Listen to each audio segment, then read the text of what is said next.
Welcome to the Never Been Promoted podcast and YouTube channel. I'm on a mission to help you cut the time to all the things that are holding you back so you can unleash your entrepreneur.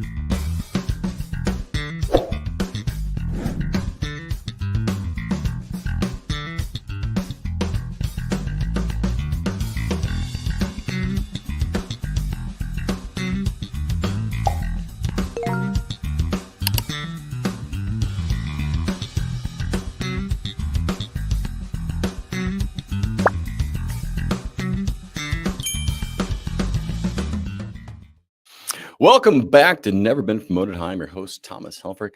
We're going to be joined today by Roger Ego. I look at one word of somebody in a chat. And look, this is how my brain works. Roger Ego. And I also say his name over and over because he's a maniac.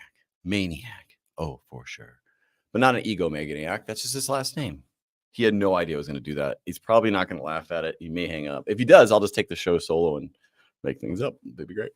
If this is your first time here, thank you for jumping into the Never Been Promoted podcast. We're all about helping entrepreneurs get better at entrepreneurship by cutting the tie to all the kind of shit holding you back. And there's a lot of stuff that can hold you back in life, and it spills over to trying to build your business. And if you don't have this stuff sorted out between getting out of this kind of fears and excuses and all the things in between the cycle, you're going to have a tough time making it as an entrepreneur. You might have a tough time making it in life too, for that matter. But and specifically when you're trying to build a business, it's very difficult.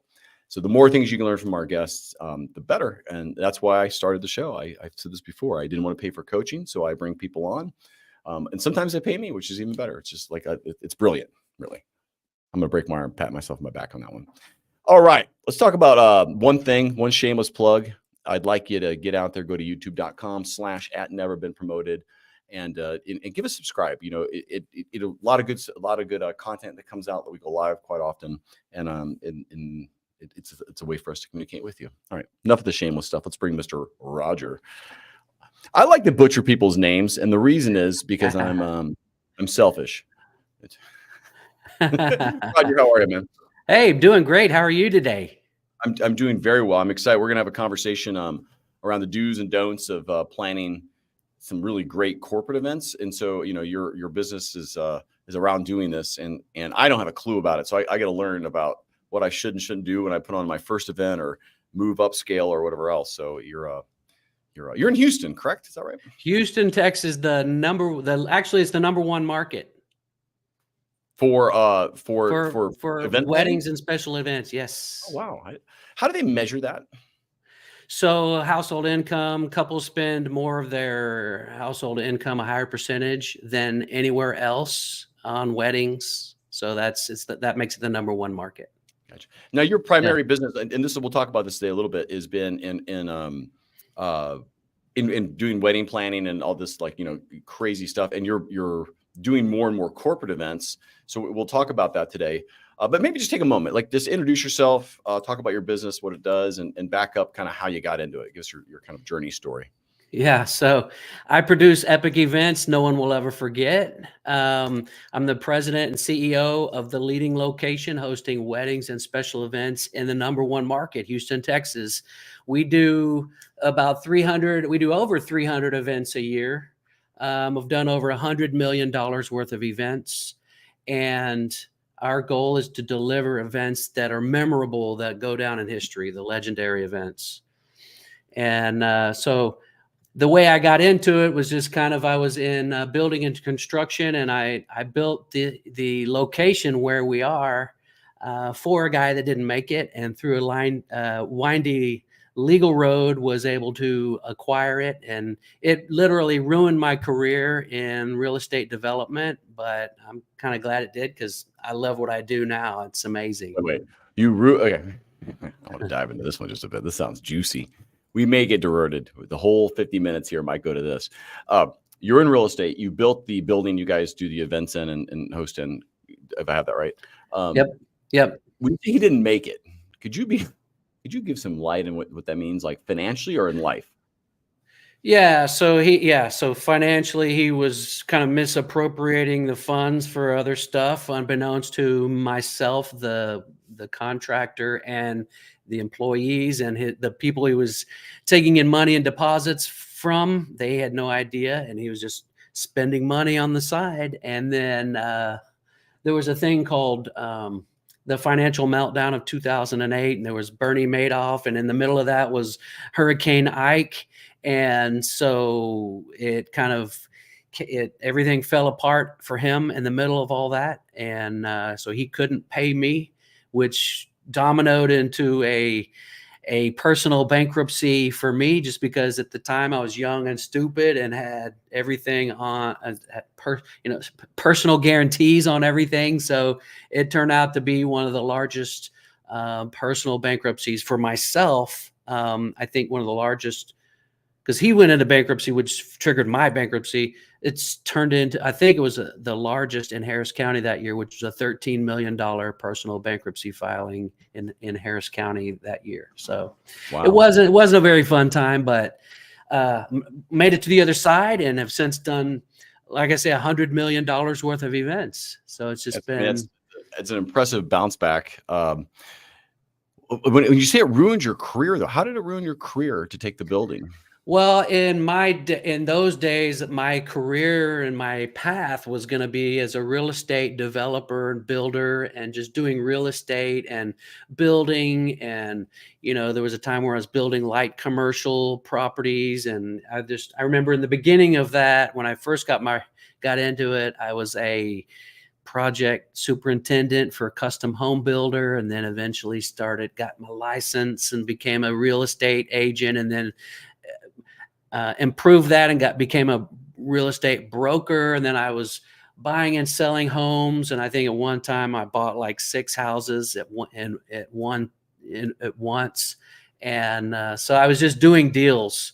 And then a friend of the family was building a wedding venue, and I got the opportunity to bid on it and won the bid. And from there, I guess, almost at the end of the construction project of the wedding venue, Hurricane Ike and the financial meltdown and everything came in, and Evil Dan went into hiding. And I think Evil Dan was the yeah. Was that the name you cited in the court documents? Evil Dan versus Roger Ego. Actually, my kids nicknamed him that. And my kids at the time were very young, and that was their nickname for him. Evil Dan. That's so funny. Oh my God, that's good. When you originally said the story, he didn't make it. I'm thinking, oh, he whacked them and he took the building. This is good. Oh, murder involved. I'm gonna write a short story about this. The guy dies in the other one. Just so you know, whenever we do it. Well, I think he has since died. He took his life, but that's not in my book. But oh man, Evil Dan is dead. So you must have had a vision then that you wanted to do something in wedding planning before you got as I saw how poorly he did it, I thought to myself, man, he's crushing it doing this. I mean, he's got so many clients and customers, but he's horrible at it. I could do way better than that. Not knowing that one day I would eventually adopt the property and acquire it and wind up producing epic events that turn into legendary events that go down in history. So, I mean, well, exactly. Long story short. No, I mean, that's good. Yeah. It's good backdrop, because I think a lot of entrepreneurs are out there thinking, what am I going to go do? And you usually move into something they know. And you did something that you built, you were in part of. And I think you don't have to come up, and the lesson I kind of pull from that, right, is you don't have to come up with something out of the nowhere, new. Like it's right around you. Likely, if you feel it, it's somewhere there. And where you're like, hey, I'd love to go do more building. You're like, well, this is a simpler model and makes great money, and it seems lower risk, and people spend money on it, and they already know about it. Okay, and you just got to get around your head of, I'm no longer in this industry. I'm in another one. You want to talk about how that felt and a little bit? I mean, yeah. It's different because the mountain, but it is a different brand. It's a different feel of what you pitched yourself to friends and stuff. And yeah, I mean, I was in the Valley. I was in bankruptcy. I didn't know what I was in, a very low point in my life, in despair, and didn't know what how I was going to pull it off. So, but I thought if I get an investor to buy it out of bankruptcy, I'll eventually maybe get something from the sale. So as a real estate agent, I thought, oh, go find some investors and represent them as the buyer. and as the buyer's real estate agent. And the bankruptcy judge said, you're not allowed to do that. And so he ruled that out because I was also a creditor, and it wouldn't be fair to the other creditors in this guy's bankruptcy. But I did find some investors, and I came up with a formula. A buddy, as I was kind of going through the valley of despair, a buddy said, Roger, you know this. You're in real estate, you know construction. You can solve this. You will solve this. And he kind of slapped me around a little bit, I mean, figuratively speaking, and I was able to sort of bootstrap it together and find and some investors who let me represent them as their agent, and then kind of paid me on the side after the closing. And then the part of the deal was they hired me as their contractor to finish the project, because it was only 90% there, operating under a temporary certificate of occupancy. And then they allowed me to become the tenant, with the idea that I said, I'll do this. I want to be your agent. I want to be your contractor, and I want to be your tenant. What I did was I said, I'm going to make you $1 million. And so, and you're never supposed to guarantee a return for anybody, really. But so I said, I'm going to make you $1 million on this deal. And so after it was all said and done, I used the financials from running the business as a tenant to go out and get a loan.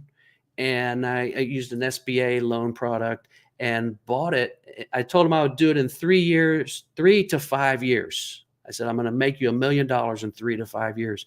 Well, in 4 years and 1 month, I was able to make it happen. Got a loan from the bank. I bought them out. And I didn't make them $1 million. I think all in with the rent and all of the deal structure and everything and the multipliers, I made them $4 million. Huh, nice. So I made them 4 times what I promised them. And so this all started back in 2006. By 2009, I was in as a tenant. And by 2013, I had August of 2013, cashed out those investors and been operating without any investors ever since. Man, that's amazing. Yeah. Tell me about the first event you did there. First, you found it, you booked it, it was yours. Like, tell me how did that go? Yeah, so the first event was oddly, it was a title company, and they did like a regular poker game. And so in those days, we didn't have a kitchen, we didn't have any tables and chairs, we didn't have staff, so everything was more or less rented. And so this was a title company for, I think, a small 50 or 60 people. We didn't charge them enough. The person I thought was going to be our chef wasn't even available that night. So we wound up going to a restaurant and buying everything we needed and serving them their meal from out of disposable chafing dishes and buffet equipment. So that poker was, players don't care. They care about poker. Yeah, that's right. They don't care. They care about playing poker. Like, whatever. Yeah. So I was kind of playing my own sort of poker game behind the scenes, just taking risks. And, as they say, the bigger the risk, the bigger the reward. And thankfully it went in our direction. So, yeah, I mean, well, you think about it, like, not having a kitchen, like, it maybe actually simplified it just to see what people cared about and needed. I mean, like, it's kind of like, when you first do Facebook or Meta ads or any kind of ads, it's okay to go over the lifetime value of the customer on the first few, because you're sorting out some stuff. You're going through and you're figuring it out. And as long as you're figuring it out and you learn from it, that's an investment back to the future, because you might get a repeat customer and they'll come back in and you'll make significantly more on them the next time. And I love that. Since then though, just tell me about this. So you do the wedding, the planning. I mean, is that something you do solo? I mean, or is that something like you have a whole teams? Like, I have no concept of, let me say it differently. Let's say you're planning something. What's really the manpower effort to put on a wedding? Oh yeah. I mean, whether it's weddings or corporate events, I mean, right. or either one, really. Yeah. So then there's sort of a web of like for our growth engine is a lot of marketing stuff that happens, and a lot of it's digital. And then we kind of outsource sub out some parts and pieces. But, once the client comes into our ecosystem and they pay, and then they go through kind of this client journey, we have 80 employees. So a staff of 80, that it starts with kind of the base. The foundation of our team is really our maintenance team, oddly, just because it's a beautiful facility. So we have 3 gardeners. We have a full-time carpenter, full-time flooring guy, full-time painter. The gardeners sometimes double as setup team for tables and chairs and that kind of thing. So that's really the base of it. I have 13 direct reports out of the 80. So I've got our director of sales and service, our vice president, the finance department, our director of operations, executive chef, our full culinary team, all of our event managers, and our producers. So we have a team of producers also that work with the client to get their vision together: sound, lights, air, music, mini script, figure out who the audience, cast, and crew are going to be for these events. So it's a big operation. And when you're doing the pitch of unforgettable event, it doesn't happen with a DJ and a photographer and some, foam spray in the air or something. Fuck. The point being is there's a lot of care. There's a lot of prep. A full-time carpenter, which might be the first time ever, excuse me, I've ever heard of anyone having a full-time carpenter doing anything. Yeah. It doesn't work for themselves. It's like, that tells me you're building stages, you're building production, you're building things for them to make that event even better and safe and great. Yeah. And we might build a stage or build some extra steps or a platform or, bracing for the palm trees that we imported into the building we've erect huge sets. I mean, all kinds of, you convert a ballroom into a sports bar for for a birthday party, for example. It just depends on what the vision calls for. So yeah, you got to have a carpenter on staff. For sure. What's if you've moved, you do more corporate events more and more, and you guys got the wedding piece down, and you're just getting out there. I think not getting out there, but you're trying to navigate now the corporate side to do more of those types of events. Tell me about that business decision. So weddings are they're endless. People get married all the time. Why are you making the change? Or it's not making the change. It's extending the service line is what it is. You're having an extra service line in it. Tell me about that kind of business decision and what was thinking behind it. Yeah. So right now we do, and historically have done 80% weddings and 20% non-bridal, which is your corporate events or meetings and events, or non-bridal could be, a birthday or anniversary on a large scale for us. But the decision, really, the driver behind it is that the Gen Zers are now coming into age of the kind of the marrying window, and the millennials are really kind of waning out. So as Gen Zs come, Gen Zs are not interested in weddings.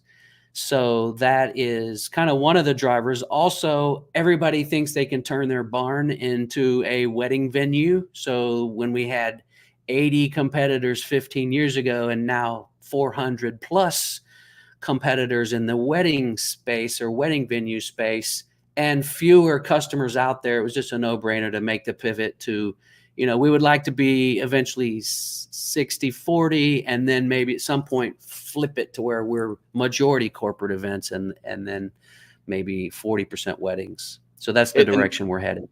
Yeah, I love the I love these little insight moments. You find that if you don't do the research and you assume weddings are forever and you just kind of you're fat and happy and you become a Kmart, you're a Blockbuster, you're done, right? Yep. And if you said, hey, listen, I'm doing research, seeing that there's less and less coming. You're seeing less and less bookings. Maybe it's more divorce parties. That seems to be more true. Yeah, actually, that's true. Yeah, we get some of those. Do that. You bring a bunch of singles together and say, hey, it's a divorce party. I'm not going to brainstorm here. You got this case covered. If you go to corporate, but corporate, aren't you still facing the same competition, to be fair, to some degree in corporate? Yeah, to an extent, but I think not as much just because there are so many wedding venues that embrace weddings and they market themselves as weddings. We're really a hybrid. So we're a multi-use, multifaceted facility. So we haven't pigeonholed ourselves as much as many of the other competitors. Now, we'll say hotels will do weddings and they will do corporate, as will we. So that's very similar. Not so much for barns. You don't find many corporate clients that want to take their employees to a barn with hay.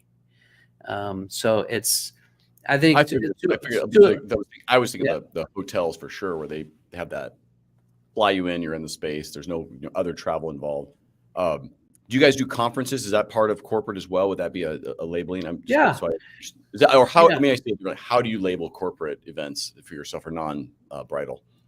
Well, yeah. So non-bridal, it could be, I think we did the foreman's 50th wedding anniversary, and it was full of celebrities and politicians. We might do an oil and gas throwdown champagne party. Or we might have, we've had the NRA here. We had the Nation of Israel come through here. We're one of 5 venues that are vetted on all 5 levels of local, county, state, and federal.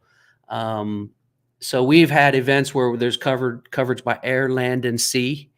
So there's all facets of non-bridal events, whether it's a corporate or a bunch of Japanese businessmen driving in from the convention center and they'll bus them in just to get a taste of our historic site. So wow, that's amazing. What do you think from the perspective of growth? What's the biggest kind of roadblock you face right now from it's really changing a brand. So you want people to think of you more now as you move forward, more corporate first, wedding second. And to be fair, the fact that you can get corporate clients would probably enable more weddings because you'll know that group that's gonna be able to afford the space anyway. So like one's gonna help the other more so than the other way, right? Agreed. Yeah. And so what's your kind of biggest roadblock, if any, really, of becoming the corporate, unforgettable experience?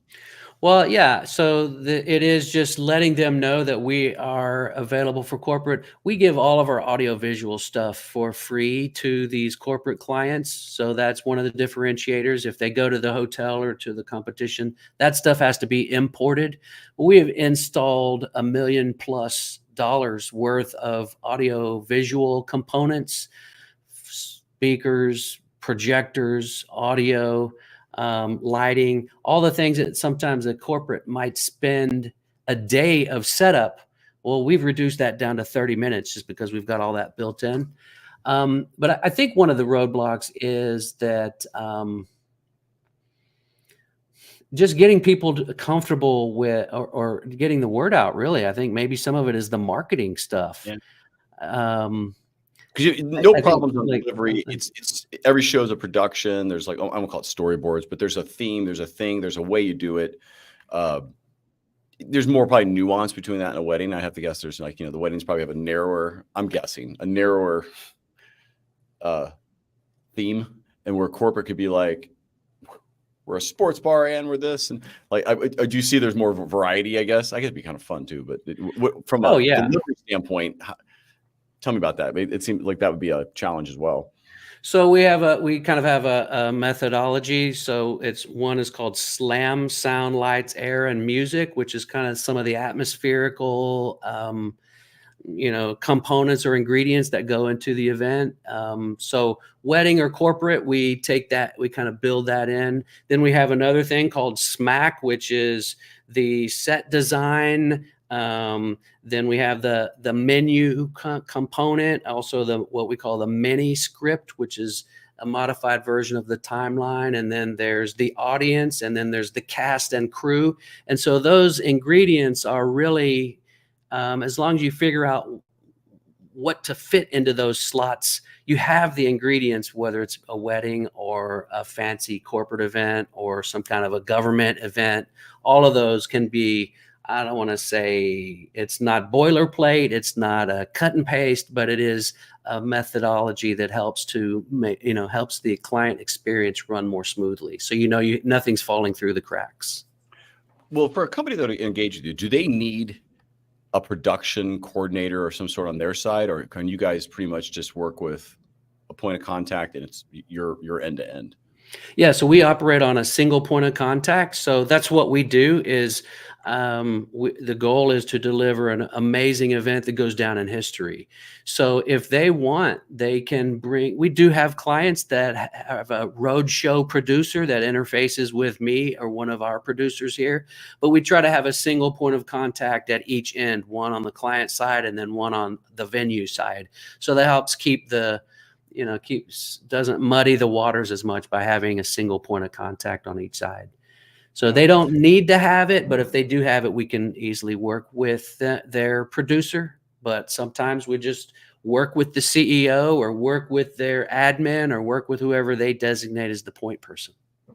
What's the kind of like, give me the listicle, the top 3 do's and the top 3 don'ts as planning a corporate event?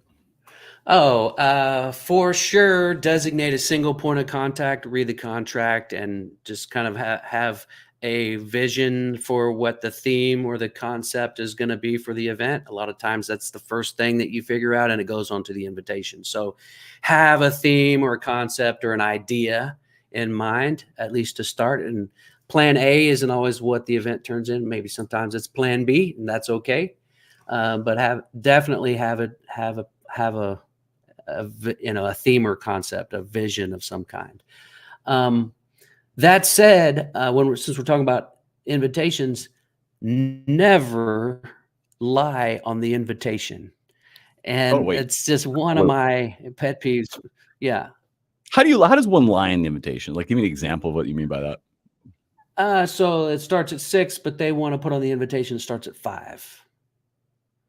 And all that does is it just ruins your event because they want everybody there. They want everybody there at the start time. And so they lie and say, because of traffic, or because they say everybody at our company is late all the time, or everybody in our family is always late. And so they lie on their invitation. Well, the people that actually get there on time, they show up sometimes to the setup crew that's, it's nothing's ready and you're telling them to arrive now. And that it just doesn't kick off the event to a very good start. And if you're lying on your wedding invitation, that's not a good way to start your married life either. So it just baffles me how many people lie on their invitation. It's like, cool. Listen, it's easy. Just say open bar only from 5 to 7 and people will show up between 5 and 7. There you go. Exactly. The open bar at 7 becomes a cash bar after that. People will show up, and then you like, hey, by the way, we're extending the open bar. There you go. Just get them there. Lie to them about. Fine. Is that fair? Lie to them about when the open bar actually ends, because once everyone's here, you're like, you know what? Audible. I'm a proponent of honesty is the best policy, especially when it comes to the invitation part. So that's good. All right, what was another don't? So I would say, don't make any changes after the deadline. So no matter where on the planet you're doing an event, give yourself a deadline, a cutoff point, a sort of a point of no changes, point of no return. And don't make changes to the floor plan or the timeline or the menu, especially like last minute. It's not good. It's just because you want to have a good event and you don't want to undermine your team or your staff or your venue or your vendors or whoever else is involved by throwing a bunch of changes last minute. So, well, from a business standpoint too, you're blamed for that. So if your single point of contact screwed it up, makes the last minute change because they didn't listen to their CEO or somebody else, on the subject, fill in the blank, right? And they get there and say, why is there, fish? I said no fish, and there's chicken or whatever it is, whatever the small thing is. Oh, those guys, that person at that company is likely tossing you under the bus to save their job. And you're like, well, no. So is that fair to say that becomes a point of contention for you as a business all the time? Oh yeah. Oh yeah. And so not so much all the time, just because we've learned over the years, everything is in writing. And so we keep a thread of all the phone calls, all the emails, and all the text messages. It's all in one single chronological thread, that we're able to present. So if something weird like that should happen, we always have the backup for it. So there's no argument. Plus we have over 100 security cameras on site. So Well, it's more of the like just manage it so you get the event next year. Where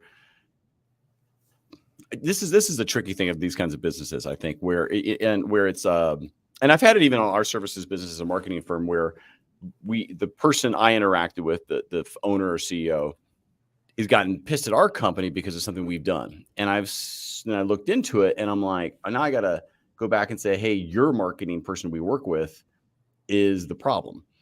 And it's a hard conversation. And without the documentation, like, hey, I'm not trying to throw them on the bus, but I'm getting rolled over on the bus right now because of it. So I'm going to back that thing up and lay down the right human underneath it. We've lost deals over it where they've believed that person over us, even though it was documentation. But it's like that example where you just said, where they don't care, they can't use you again, even if it wasn't your fault, because of the perception from everybody else that company didn't do it. Like that would frustrate the shit out of me, is what I would do. How do you navigate that? I'm thinking more of a listening, going, how do I navigate that when it's the client's fault and I have proof, but yet I can't? What do you do there? Yeah, I mean, I think you just have to finesse it. I think it's something that you're going to want to do, you know, okay, case by case. Maybe it's not a hard and fast rule, but I think it just depends on, cost benefit analysis. Is this a financial thing, or is this something we need to do to help the customer save face with someone else? Or is this like, how can we soften the edges, and then how can we sort of get, save the relationship and earn trust back? Yeah. So not get sometimes a negative that's, it's just, I think it's a case by case deal. review. Yeah. Yeah, It's hard. exactly. It's a hard part of business. Yeah. When you're a reputation based business. Yeah. You do everything you can to do that. Sometimes your white gloves get dirty by others. I say it that way. So, what's been your number one favorite event you've done? Like the one, like, you can't believe you got, or that you can't believe how it happened, or like, give me some juice on that one. The most unforgettable. Yes. The most unforgettable event. We did do they wanted to do it's a jungle out there theme for a group of guys, and easily a six figure plus event. And these young men were graduating, and they wanted to have just an over the top graduation party for their friends. And I remember, I mean, we had dinosaurs, and we had lemurs, and we had alligators and snakes and lobsters. We had a big lobster tank. We had, there's too many things. I mean, tons of confetti going off at the end of the night. It was just but the theme was, it's a jungle out there, and we wound up making it into a concrete jungle. So we transformed inside the venue to make it look like downtown, like New York City or cityscapes inside. But then we also brought in, we did bring in a jungle. We imported 30-foot tall palm trees, and we had projection mapping everywhere. And somebody had taken the lobsters out of the lobster tank, and next thing I know, there's lobsters on the dance floor. And so that was, there's just so many components and elements. And by the way, we try to document everything behind the scenes, like a documentary style behind the scenes. So years later, we're able to recast some of the documentary content just to serve as a reminder to support the memory of the event, to help it just in case someone might have forgotten about that event. Now they're still remembering, like, man, because we want everyone to say, I was there. Right. We want it to be so epic that people can say, man, I was there. I'm never forgetting that for the rest of my life. So that was one of them. That was one, but we try to make them all that way. But that was one recently that just stands out in my mind. No, I don't ever want to do dirty laundry. Do you have a funny one that didn't go so well? Meaning, like, you had to stop the party because they were doing maybe illegal things, or you're like, whoa, what's Uh, going? Like ends up being like yeah, a Sears party, and you're like, no, whoa, we got to clean this tomorrow, people. We can't have this. yeah. So there was a couple. One was and it was a wedding, and the bride looked like she was 10 or 12 years old, and I didn't know what to do. And I mean, it's one of those where they've got their dresses down to the ground and their hair is as long, to the floor. And they didn't want any caffeine. They didn't want any dancing, no music, but they had this wedding. Like, I don't know. I called my lawyer. I called my dad. Like, well, I don't know what to do in this situation. It's like, they paid their fee. I mean, you can't go in there and just stop because I honestly don't think the bride was 18. I think she was probably not 15. And so that was one, but I did not stop the wedding because they had, our clients pay in advance. They had paid in full. They paid on time. And it wasn't me. They paid for the space. So I wasn't the officiant. I wasn't the one, doing this ceremony, if you want to call it that. So I didn't stop it, but it was early on in the early days of the business. I did not know what to do or how to handle that. And so that was one kind of reputation. Like, oh, that's where that 12-year-old got married. It's all over the news or something like that. And you're like, you're thinking like, what does this do to my business? Am I part of a crime and don't realize it? I mean, you probably learned something from the legal aspect of, hey, you're just a facilitator. You're not doing, you're giving food and beverages, and you're not serving minor. Like, you're not doing illegal yourself. They may be, but you didn't know, and it's not your, So so I wasn't real sure what to do or how to handle. Then we did have another one where, and this is just people know the story kind of. It's that she was this beautiful blonde Catholic girl, young, and he was his side of the family were Latin, Hispanic, and they all said, and I think she was Protestant and they were Catholic, and it was this kind of blended wedding. They said, whatever you do not let the groom have any alcohol, or at least before the ceremony. So they got married. Then everyone is in the reception waiting for them to, come down the stairs, their big grand entrance. Well, they never came down because he had gotten into the liquor before the ceremony, not our liquor. Someone had brought in liquor illegally. He was, she got mad. They started to argue. He shoves her into this huge mirror, which shatters everywhere. There's blood in the dressing room. They did not leave together. The mother was embarrassed. The mother was insistent to keep everything on schedule, no matter what happened with the kids. So the mother wound up leaving in their stretch limousine. The groom left in handcuffs. The bride and groom did not. I don't think that one made it. Let's hope that one didn't make well, oddly, they worked it out. They stayed married, and I think now today they're still married and have 2 kids.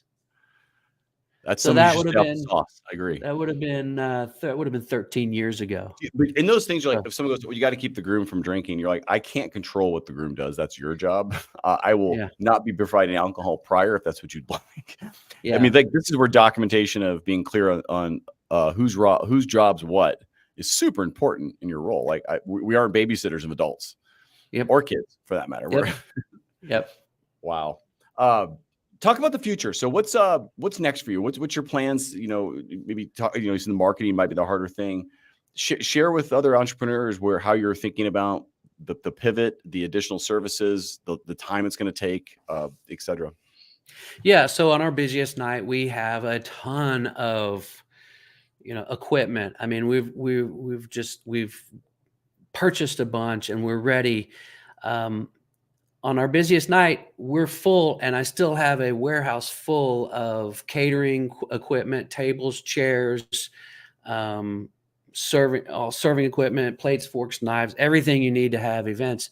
So we're offering our services for catering and off-premise offer. So on our busiest night, I would like to have 50 other venue partners that allow third-party catering. We'll come in as the caterer and serve just like we do here at our location. That's one channel for us. Another channel is our own hosted events. So we've been having some candlelight concerts. We're starting to do kind of pre-sold date nights where we come in on a weeknight and you can have your steak or sea bass or, romantic dinner by our water wall outside. So pre-sold ticketed events and dinners, pop-up restaurant style, if you will.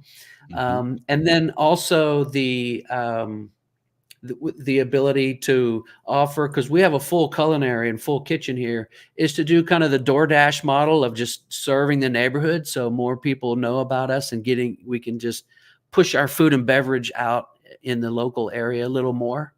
And so that all goes hand in hand with kind of an underlying initiative for to just serve more people and just to get our name more widely distributed for the non-bridal audience. We've got some people working on, list generation and basically cold calling. Nobody's going door to door right now, but it's, we're doing what we can to sort of attract. We've started a new, we should have had all along a better referral system. So corporate clients typically will come back year after year. They'll come more than once. They use us as their venue and their go-to. So we would like to have more repeat corporate business. So we're looking to start a referral system. So even if you just had your wedding, maybe you'd like to refer your boss to bring your company party here, that kind of thing. So getting more of a referral system going and establishing that in place is something. And then also I heard about this groovy thing called at Never Been Promoted. So maybe we can, you and I can do a little handshake and maybe do some stuff together. I love it. It's as you're doing it and you're thinking about it, you're like, oh, I could become, the pickaxe provider for Gold Rush. You could, change your model where other venues are coming into you. Like there's a lot of stuff you could do with that. I think you're going to sort it out, right? Because you already see like, hey, I got a ramp, like, it's not falling off the edge of the earth tomorrow. And I do have a question. Why not put together all the people who buy from corporate are typically marketers. They're usually, or maybe HR, depends on the size of the company, right? Who puts the events together? Bring them into an audience about, hey, here's a 1.5 day workshop on event planning, and bring them into your venue just to talk about it and show them examples. And then you can bring all those people into one spot and you can show them the different things, the themes. You can be like, hey, we did all kinds of stuff. There's all kinds of, anything's possible. But here's the 15 do's and don'ts. It's a half-day workshop for all event planning, and do it a couple times a year and be very specific and blow them away with service when they're there and swag bags and all that shit. And then you'll have that audience very narrowly done and you have them. I'm going to do that.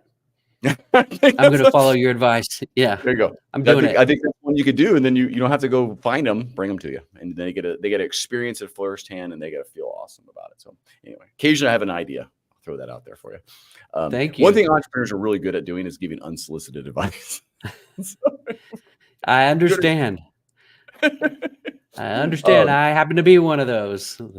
No, I get it. Thank you. By the way, just conscious of time, maybe one more time. Who would you like to get a hold of you and how do you want them to do that? Yeah, so event doers of all shapes and sizes, no matter the event, indoors or outdoors, whatever the occasion. If you go to rogerigo.com, and that's a good start, and then you'll connect with me and we'll help you do an epic event that will go down in history. And that's the goal, is to make legendary events for you. It doesn't have to be at the bell tower. It can be, we have over 100 venue partners that we can help place you in. If it's not the bell tower, we just want to be, we want excellent events that no one will ever forget. Right.